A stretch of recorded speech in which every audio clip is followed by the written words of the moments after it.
ভাইয়া আসলে বিষয় হচ্ছে আমার সবই ছিল, মানে মোটামুটি বর্তমানে আমি নিঃস্ব, প্রায় 70-80 লক্ষ টাকার উপরে আমি লস। আমার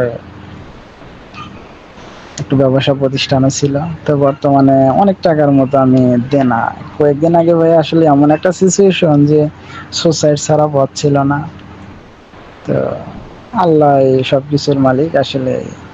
তো চিন্তা করলাম আসলে এইরকম কিছু করলে তো পরিবারের জন্য কিছুই করতে পারলাম না। এটাও ঠিক আছে, এটাও আসলে আল্লাহর নিয়ামত, এগুলো আমি করা।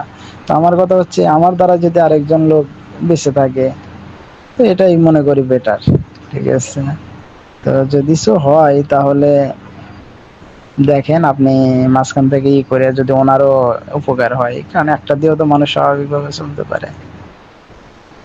তো এটার জন্য আমার ইয়ে আর কি, আসলে ভাইয়া করার কিচ্ছু নাই। ঠিক আছে, আমি বর্তমানে আসলে নিশ্চয়ই